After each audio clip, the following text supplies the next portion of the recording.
Ladies and gentlemen, welcome back to the Ajay Patel Show. My name is Ajay Patel, and this is the last episode of the year. We are on episode 90. Episode 90. That's right. I want people to acknowledge, we have to acknowledge it. 90 is not nothing. Like we've made it pretty far. I don't really know what we started on last year. I think we were probably in the 50s, 60s. We probably should have hit 100 this year, but that's all right. That's all right. We've been talking about our goals all year. And the most important thing about having goals is that you miss them. You know what I'm saying? Like being 10 episodes short of episode 100, that's okay. That's okay because at least we made it to 90, right? Aim for the stars. So if you fall, you might land on a moon or an airplane, huh? Ladies and gentlemen, welcome back to the show. Now, the first thing I have to open up this show is in early 2000s, there was a guy named Kanye West, right? And he was dropping banger album after banger album. And one of my top albums ever, one of my Mount Rushmore of albums is an album called My Beautiful Dark Twisted Fantasy. It is an absolute amazing album. And it's one of those albums that it's just, you just don't skip a song. You just don't skip a song. And there is one track on there in particular that touched the generation, that touched this generation a little bit differently. The song was called Monster. And why it was so iconic was, first of all, it had some of the biggest rappers at the time on that track. It was a Kanye produced song. It was on this amazing album. And then on top of all of that, you had this female rapper emerging from the scene. And she wasn't not a big deal. But this kind of became this focal point where it's like, imagine an NBA player that has this 50-point game. A Bollywood star that comes out and has this big Yash Chopra moment. Like that, this one moment that you see them in this different light where it's like, oh shit, I'm about to invest in this person. The song was called Monster, and the artist I'm talking about, her name is Nicki Minaj. And it was one of those verses that touched all races, all genders, all peoples of any nationality you choose. Everybody was singing this shit. With a bad bitch that came from Sri Lanka. You could be the queen, but watch the queen conquer. First things first, I eat your brain. Then I'm gonna start rocking gold teeth and chains. Cause that's what a motherfucking monster do. And then what the hunter do. I don't want a face with a funny face. With a big. You know what I'm saying? Like, well, let me get this straight. Wait, I'm the rookie? But my first is 3 times you pay? See, I don't remember the words word for word, but you see what I'm saying? Like, this was one of those verses, and anyone that knows that after they heard that shit, they knew Nicki Minaj was that rapper. And then this decade followed. This decade followed of whether you're listening to individual Starships, We're Meant to Fly, or any of the Drake, Lil Wayne, Nicki Minaj songs. Anytime those three were on the track, you knew, oh shit, this is a banger. Like this rapper from the Young Money umbrella is now on the map. After that Monster verse, she became probably a lot of people's favorite rapper at the time. All of the female attention, honestly, I think from my purview went towards Beyonce at the moment. Everything was Beyonce. Oh my gosh, Crazy in Love, Dangerous, Baby Boy, You Stay On My Mind. And then Rihanna had kind of stopped making music. Sierra had kind of disappeared from music. And so it was this perfect storm for this amazing artist named Nicki Minaj. And at the time that she released this verse and she was having this amazing historical run, no one really knew what her stance was on politics. And I think that's what made it so beautiful is no one knew this much stuff about these artists that we admired, that we consumed. Nobody knew shit. And it was a great time. The other day, I had to tell one of my younger nephews that, like, hey, you know what? You're gonna grow up with a really strange version of Will Smith, and I want you to know that this guy was at one point the coolest person on the planet for a solid couple of decades. from when I was born till the point I was probably like 25. This guy was probably the coolest person on earth. Maybe 20. Let's stop at 20. Because we didn't know anything about him. This guy was the biggest star. You see him either on TV, you see him either in a movie theater, but that's it. There was no TikTok personality. There was no, oh, what political party is he part of? How does he feel about women's rights? There was none of that shit. You just knew, what does this guy put out onto the big screen? Nicki Minaj was the same thing. Nobody knew anything about her. And we loved her. Oh, we loved her.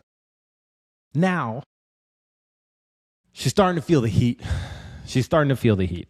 For those that have not kept up, Nicki Minaj was recently on Turning Point USA, the Turning Point USA stage. What is Turning Point USA? It was basically that same group that Charlie Kirk, his wife, and I think a handful of other maybe politicians or like semi-politicians are part of.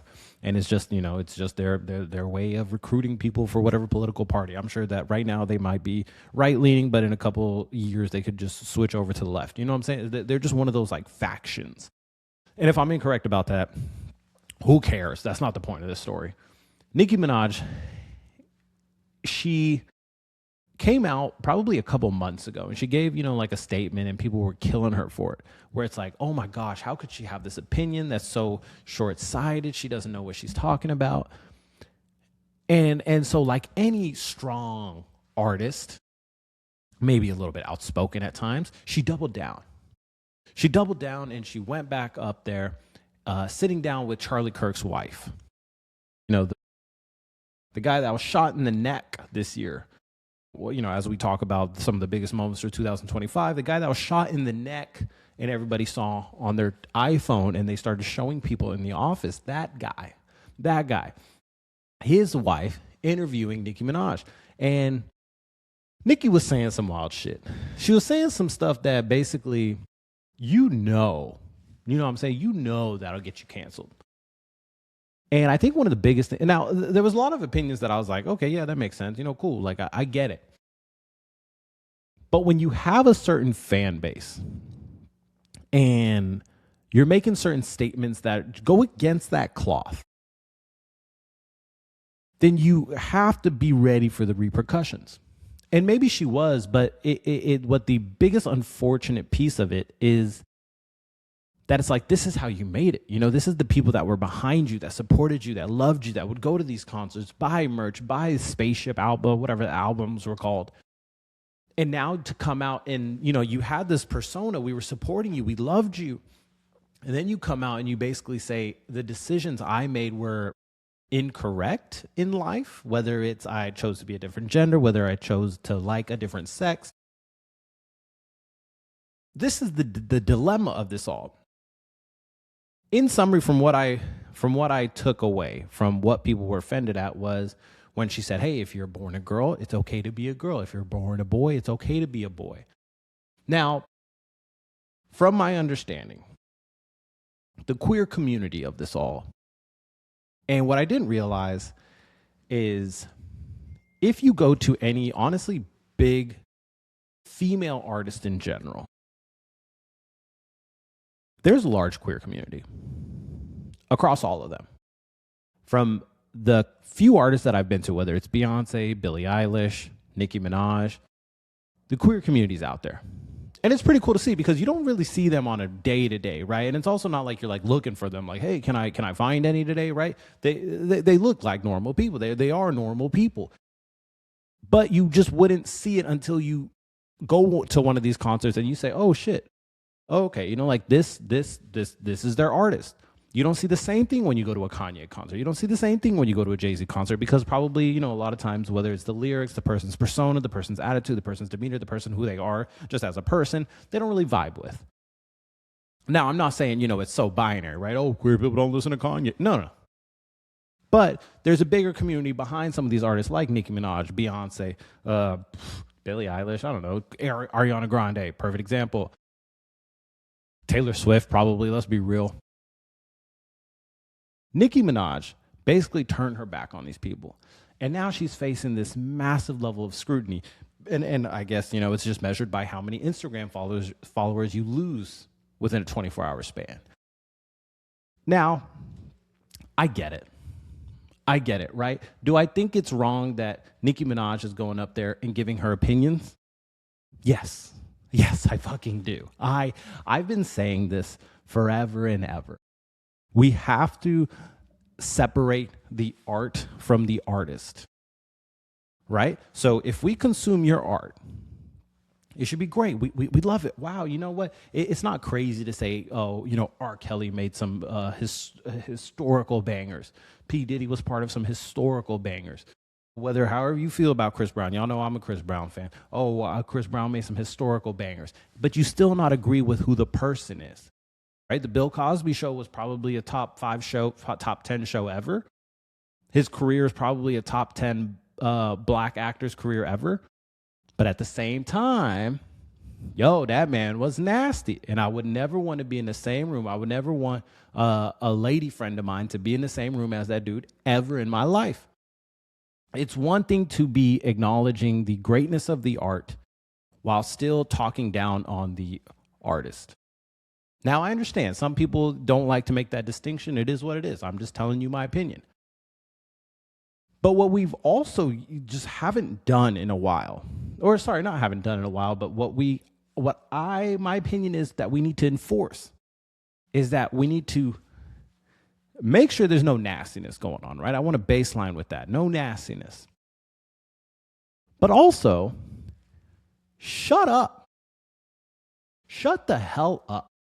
If we got you and you're a rapper, you're an artist, whatever it is. And look, I'm not trying to go down this route of like shut up and dribble, right? These people are mega stars. They have quite a large following. They can influence things one way or another.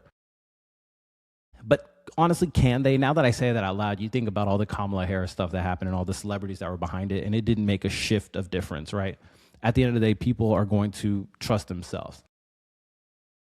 But when these big time artists come out and give an opinion on stuff or give a statement of stuff, and you know, there's no upside for them. That's what I've never understood is there's no upside to going out there like Nicki Minaj did and going to sit with Charlie Kirk's late Charlie Kirk's wife, Mrs. Kirk, and I guess Miss Kirk now that he's dead. But what's the upside? Oh wow, we think she's so strong because she's giving this statement. You know, like what is that actually going to do for you? And my biggest thing is that this person is not in the same reality as a lot of her following, right? The person at the top, whether it's a king, whether it's a rapper, whether it's a movie star, whether it's a doctor, you know, we can start talking about the class system or whatever it is. Opinions start changing at every single layer you go up. As I've started to make more money in life, my views have started to shift a little bit more to the right. Now, when I was in college, ooh, boy, you cut my skin open. It would just be blue. I was all the way to the left. But then with different types of experiences in life, with different opinions, with different, when you start trying to climb a little bit higher, your views shift a bit. Now, I'm not saying that, when you're rich, you become a Republican. That's not it. That's not it. It's just how your views shift and how views shift in general from one tier or one life experience to the next. Now, important thing, Nicki Minaj is quite rich. Is quite rich. And so that's why I still don't understand, like, what compels you to say, you know what, I'm going to put on this lovely pantsuit and go out there and do this because I feel like I am being, I'm being constricted in what I can say. I'm being marginalized. But, your art isn't supposed to be public speaking. I think that's the biggest thing that I have an issue with when it comes to a lot of the Kanye stuff. It's like, hey, man, you are a great artist, probably one of the top 5 artists of my generations, not even probably, a top 5 artist of my generation. But you're not a great communicator, right? Your delivery, the way you make people feel, maybe some of the words that you're saying aren't really working to accomplish the mission that you're set out to be. And now you're running over someone's toe, they're getting upset, and then you're doubling down and running over the next person's toe and saying, hey, you know what? I don't think I'm wrong here. And that's how you end up in this loose spiral, in the spiral of opinions and people's hatred for one another. And then you start having this online discourse of, hey, we should hate Kanye. If you don't hate Kanye, then you're a horrible person. And that's where we've gotten to with Nicki Minaj now. Welcome to the walk of shame, I guess, to say. And now we look at the other side. The person that's interviewing her, Charlie Kirk's wife, late Charlie Kirk's wife. I guess I should we're just going to say Miss Kirk. If my wife, if my wife, within 6 months of me getting brutally shot, assassinated, in a sea full of people in which my kids see it, the public sees it, everyone on the internet sees it, and I die, right? If I get brutally assassinated in front of the world and my wife is out there hugging dudes and dancing on tables and jumping off of acrobatic slings and doing interviews with Nicki Minaj within a 6-month period, you better believe she did it. You better believe she did it. That would be the fastest episode of CSI ever.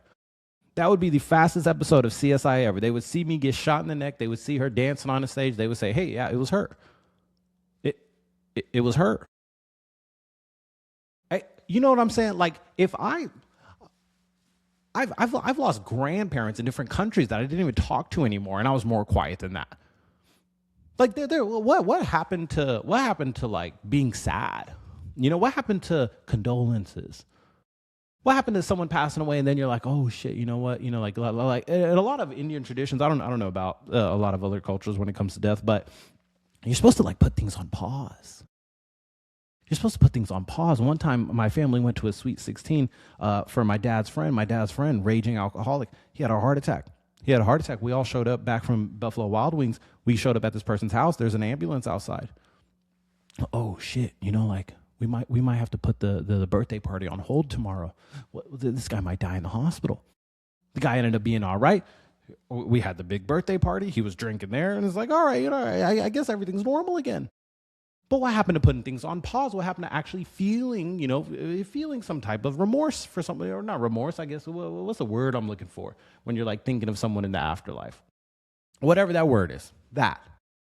I don't want my wife dancing on stage. It's not like she needs to she's living from paycheck to paycheck, but you best believe she did this. And now they're coming out with this whole thing where, you know, she was taking pictures with this dude, and then this dude's now part of the Turning Point crew, and it's like, oh, was she having an affair? Oh, was she the person that set it up? Oh, was she in bed with Trump, and did Trump kill? It's like, okay, you know what? Now I'm down the TikTok rabbit hole. None of this shit matters to me. Let's get back to automobile gangsta with a bad bitch that, you know what I'm saying? You know, like the Nicki Minaj hate, I get it. I'm not here to defend it. I just wish some of these artists that have these legendary careers that I love as their art, right? She was my absolute favorite female rapper. I didn't really grow up listening to Lil' Kim or Missy Elliott like that. And then obviously Cardi B comes onto the scene and she's chirping and yerping, you know, and it's like, okay, cool. Maybe she has some competition here, but not really. You know, like after you go listen to Monster, go pull up My Beautiful Dark Twisted Fantasy. It is a red album cover, and sometimes the art on the front varies, but go listen to Monster. Go listen to Shoot the Lights Out. Look at this. As soon as you hear that, you know there is a banger verse coming. Shout out Nicki Minaj. I need her to just chill out on the public statements. Anyways, on a bigger note than that, we have some good old... Actually, before we get into the Somalian scandals, we got to just take a breather here.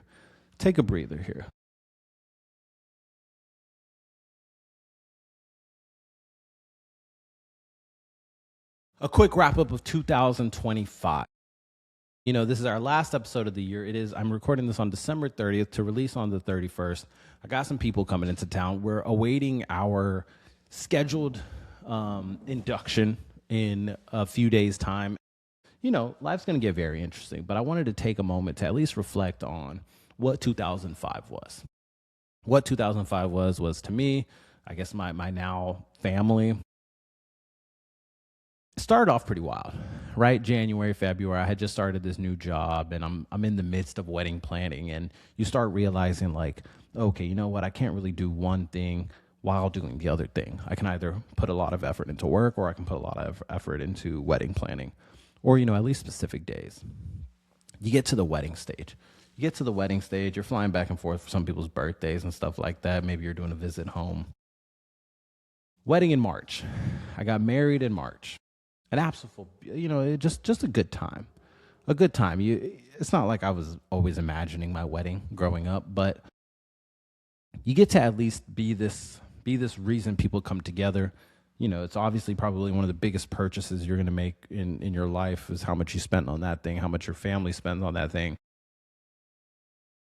And probably the most fun you're going to have over like a 4 or 5 day period with you, your friends, and your family. An amazing time, followed by an absolutely beautiful and restful vacation, a honeymoon that is, in Hawaii, right? You wrap that up. Now you're in April. Now you start having the discussion with your wife. Hey, should we start trying? Stars align. You're blessed.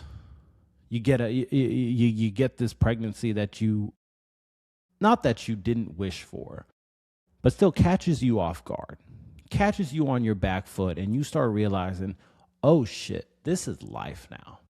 Like the wedding, all that stuff, you're putting a lot of effort into some things, but you get this piece of moment in life. Then you come home to tell your family. Your sister announces she's having another kid. Oh my gosh, even more joy in this world. Oh, what? She's gambling? She's trying to get a girl? Oh, she got a girl? That's pretty crazy. What a blessed first half of the year so far. Now we get into the summertime. My wife's puking throughout the first couple semesters. You start trying to figure out, okay, well, are we going to move to Orange County? Are we going to move to Houston? What are we going to actually do with our life? We're in this 1-bedroom apartment in Los Angeles, California, spending about $4,500 a month on rent and utilities. And I don't know if this is necessarily sustainable. Okay, you make the decision. August comes around, you move to H-Town. You're still flying back and forth for work. And honestly, that's kind of how this whole Q3 felt, where it's a lot of just going back and forth, going back and forth and just slowly marking stuff off this list. You got this big old list throughout the whole course of the year. And then it's not like the list that you make at January of 2025 or even Q1 of 2025 eventually starts getting smaller. The list just keeps getting longer as the year goes on, as the day goes on. And maybe this is something like me in particular, that I'm not just great at making lists, but I'm a big note card person. Like, look at this stack of note cards I have here. Big note card person. I even have this whole like Russell and Hazel to-do list daily tasks thing. It's blank right now because I just ripped off a sheet and then I started writing on the back of the sheets because I care about the environment and I save paper. Maybe it's a little bit of a cheap angle, but don't worry about that. But still, you make a list, right? You start your day, you start your month, you start your week, whatever it is, and you make a list of shit you got to do. The same way you approach a year in life. Okay, you know what? I'm going to get married. I'm going to try to start a family. I'm going to do all this stuff. But at the same time, the list continues to grow. Okay, now you got to move. Okay, now you got to, attend this person's wedding. Maybe you got to attend this person's baby shower. Maybe you have to try to do something at work. And the list continues to grow. And you get to Q3, you get to Q4, and this isn't just a life thing, right? This is at any company, this is at any relationship. It doesn't matter what the dynamic is, but the list continues to always grow. And you get to the end of the year and you see, wow, you know what? I've really checked off a lot of shit. But at the same time, why is there still so much stuff on this list? And we're approaching the last couple of days of this year, and I just feel so uneasy. I don't know. I don't know what it is, whether it's like I still have a few outstanding work items, or maybe I'm not fully prepared for this kid to arrive. Maybe there's just some I need to go get my Texas driver's license. I need to register this. And there's always going to be stuff. And you go through a week and you feel like, man, I really feel like I did a lot, but shit, there's still 9, 10, 11, 12, 13 things on this list. And the thing that I've been just trying to get wrapped in my head, I didn't even mention any podcast efforts. Let's put that to the side. Maybe that's a bad sign, but whatever.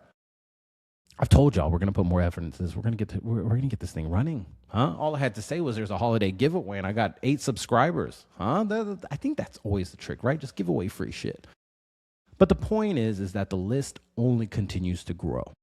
And for anyone that's in this bucket that I'm at, where like mentally I'm just like, fuck, I need to do more. You know, like why haven't I accomplished all this stuff? Why am I not where maybe this person is in their relationship? Why am I not where this person is financially? Why am I not where this person is with their knowledge on a certain topic or their knowledge on a certain matter? You know, whatever it is. It's not I don't see it as a matter of envy, because it's not like I want to be in that person's position, but I just want to have mastered certain things. I want to have checked off certain boxes at a certain point in life. And as a procrastinator, as the procrastinator of procrastinators, you start realizing, man, this goalpost continues to not really move, but I have to keep on moving towards this goalpost. And that happens whether it's every single day of effort, every week of effort, whatever it is. If you're not making continued progress to that thing, with almost a certain level of focus, and with that being said, I think that's where I kind of pivot into my goal for 2026, right? We're always going to talk resolutions. We're always going to talk about like, oh, what do you want to accomplish for next year? And we talked about this last year with a lot of the resolutions I had, whether it was podcast related, life related. And I do want to, first of all, give myself a pat on the back, right? Like, I understand people are going to be like, you're being really hard on yourself. You shouldn't do that. Oh, you got to, cheer for yourself now and then. I do want people to know that I'm first of all, my biggest cheerleader. You hear me? And I'm reflecting on my shit every single day. There's days where I know I took some losses. There's days I know where I've made some big wins. But my goal for 2026 is to be focused. And with focus does come some downside, right? Whether you're going to give people less effort, maybe you're FaceTiming them less, maybe you're attending less baby showers or weddings or events and flying back and forth for some stuff. Like, focus, other people take the downside of it. But of course, with any downside, there's upside. And that the upside of just continued focus. For anyone that's kind of talked to me in person when I'm talking about whether it's a relationship, whether it's trying to figure out how to make money or stuff like that, the equation always stays the same. In 2 words, compound interest. Compound interest, whatever it is. You want to get really good at reading a book? Do it for 10 days in a row. Maybe you do it 3 times a week. Don't do it 1 time a week, 1 time a week, 1 time a week. Like that's not how you get this thing running. And I'm quite an obsessive person. Like when I get into let's say a podcast sprint, and I say, you know what, all right, I'm going to do this and this and this and this. You get this ball rolling. And then you find yourself, oh shit, I'm moving and grooving. Same thing with the gym, where it's like, right now I haven't gone to the gym in a fucking minute. And it's just because it's like, I don't want to just go today. And this is where it's going to sound really weird for whoever's still listening to this shit. I don't want to go today. I want to go today, tomorrow, and 4 days after that. But how do I accomplish the future stuff today, right? How do I already know that if I go today, I'm going to go tomorrow? And that's where you start kind of just looking too far ahead. You know what? Don't stop looking there and just focus on today in front of you.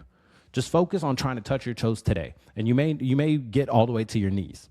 You know what? Fuck it. Do it again tomorrow. All right, focus again tomorrow. Focus again the day after that. Keep on just keeping that focus. Whatever you're doing, just keep on keeping that up. Relationship with friends, calling your family, whatever it is. And for the few subset of goals that I have next year, right? Number 1, keeping my child alive. Number 2, figuring out who I am as still as a husband, as a now dad, as a partner, as still a son, like who I am in my family, who I am now with my friends that have kids. What's our personality? What are we going to do? What does life look like? And I want to be almost intentional about this stuff, right? I know it's a little bit psychotic because you should just let things happen naturally. But that, you know what I'm saying? Like, I haven't done a stand-up set in a year and a half now. Isn't that insane? Like, this was something that I started a whole YouTube thing for, and I said, all right, you know what? I'm gonna put my clips up there. And if you go on my channel, the one clip that does exist up there is a pretty highly viewed video comparatively. And it's like, okay, I should keep doing this, right? Discoverability, we get this big tricycle going. The podcast was always supposed to be the smaller wheel on this tricycle. Now you get this internet personality. Now you get this in-person personality, and then you're moving this tricycle a little bit more along. So coming back to one goal that I have for 2026, and I'm going to say it's focus. Now, feel free to share any of your resolutions with me or any of your reflections on how your 2025 went. I will say, man, I've had an eventful last year. I appreciate all of you guys for what you've contributed to my life, whether it's just, shooting me a message, giving me a barber recommendation, or, telling me a good taco spot, telling me you're still listening on the way to work. It does work. You know what I'm saying? Like the compliments, the shit does work.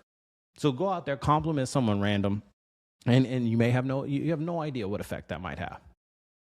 Now then, on our final story, and I'm not going to spend too long covering it because we're already at the 30-minute mark. The Somalian scandal in Minnesota. Now, a quick overview of what this is you had this streamer that had partnered with this guy that was already kind of looking into this stuff. Nick Shirley was the streamer. I don't know whether it was a Twitch streamer, Kick streamer, whatever it is, but this guy's an internet personality, and he's going to these Somalian daycares and seeing like, hey, like you received X amount of funding through the state or, through people's taxes, and I want to see like, hey, like where is the business that you say you're running? A lot of these places are in these shared buildings because for anyone that knows about community, especially when it comes to an immigration group, whether it's Indians, Chinese, Somalians, any culture, Mexicans, it doesn't matter. More than likely, when people are coming over, they already have a business that they're going to join, right? They're already going to join the business that the other people like me have started, whether it's the hotel business, agriculture business, the donut shop business. It already happens. So apparently what was happening in Minnesota is these people were coming in and they were all hopping in on this daycare scheme. And a lot of them in the same building, this streamer and this guy that he had was working with were going to all these places saying, the amount of funding they were getting. And they were saying like, hey, where is the business? Where's the business? And there's no kids. People are hiding. People are ducking. Now it starts getting some of the attention of the internet. It starts getting more of the national attention. And turns out, from what it seems like on paper, and I do want to give them the benefit of the doubt because maybe it's holiday time. Maybe these kids are on vacation. Maybe people didn't see that Somalian people celebrate Christmas too. Right? I guess. Look at me. Look at me.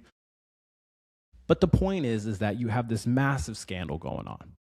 In which, these, whether it's a certain type of people or a person in general, there's a community of people taking out, whether it's certain loans, certain grants, to run this business that they don't actually run, that they just have as a facade, right? They rent the space, they have the necessary signage up, they have all this, they have the check boxes other than the actual business that they're running. They're not actually contributing to the business in which they received funding for. Now it gets to this presidential level, right? It gets to the blue-red level. And this is where my biggest frustration comes, is in which things start getting politicized.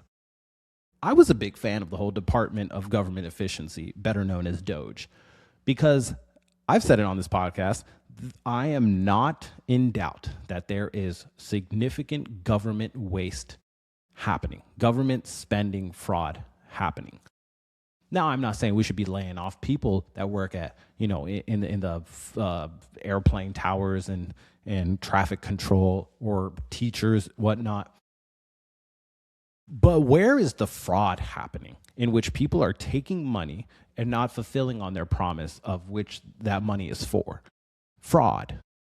right? Where is that happening? I would love for that to decrease, whether it's by 1 million, 5 billion. I don't care if that fool said he's going to save us 20 billion and he only saved 20 million. The point is that I want that money to no longer, like, why is that fair? How should that be a thing? I understand. I'm not saying everyone that skims an item or two from the self-checkout line should be persecuted, right? But we're talking millions. You start stacking that shit, you get to the billy mark. And this is a lot of money that effectively you are giving money towards, right? People keep saying tax the rich. For what, bro? For what? I don't give a fuck if Billie Eilish is taxed or Jeff Bezos is taxed, because that money is just going to go to another fraudster.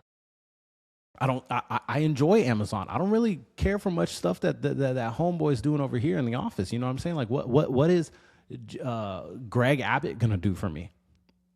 I use Amazon more than I use Greg Abbott. Some of y'all starting to sound like Nicki Minaj a bit. Maybe I'm starting to sound like Nicki Minaj a bit. So then when it gets to this blue-red level, and then it's like, oh, well, you know what? He hates immigrants. And it's like, what? Oh, you know, like these people on the red, Tim Waltz is committing all this fraud. And it's like, I really doubt Tim Waltz knew a single fucking thing that was going on. I really don't think this is a democratic thing. I really think it's just an idea of that things just that fly under the radar. A lot of times when you're in the corporate workspace and you start seeing, holy shit, we're paying this person how much money on a contract? So they're not even promised a job. They make this much money because they're not, promised healthcare and things like that. Well, we're spending this much money on this person when we can afford this many people over here. Okay, how do we get that to be more efficient? It's the same thing that I would expect at a government level. This stuff doesn't need to be politicized. I don't think that this stuff happens on purpose under certain people's watch. I'm sure if people took a closer look, they could find it, right? A lot of people are saying, oh, well, you know what? 16 Minutes could have been doing this. And I do agree. In which there's probably all these groups, there's probably all these like sectors of government agencies that are supposed to look into some of these spendings and verifying some of this stuff. But let's be real, they could have done it. Whether they're finding this stuff or have no idea whether they're supposed to go verify. Oh, that's how you're actually supposed to verify how the spending happens. In I Now Pronounce You Chuck and Larry, remember they come and they check, hey, you guys got a gay marriage, I need to see proof of this. I'm sure some of that stuff is relaxed now. But this is the same case in which, okay, you know what? If you're doing something at the government level in which you're receiving certain funding for, how does the check happen, right? How do we make sure we're checking for the money, where it's going, how it's being spent, how you're operating? It's our money, after all. We have some type of purview of how you use it. So I hate that this is maybe now getting flagged at a Democrat Republican level, because at the end of the day, it's just fraud. Now, don't get me wrong. If any Somalians are listening, let me in. You know what I'm saying? I'm knocking. Let me in. And with that being said, ladies and gentlemen, I really do appreciate the 2025 you guys have given. Don't forget, we are going to announce the Aura Ring giveaway on Instagram and whatnot tomorrow, Wednesday. I guess the day that this episode releases. It was absolutely a joy being with you guys this year. What a big year. On to bigger, better, and brighter. I'll see you guys in the new year, and goodbye.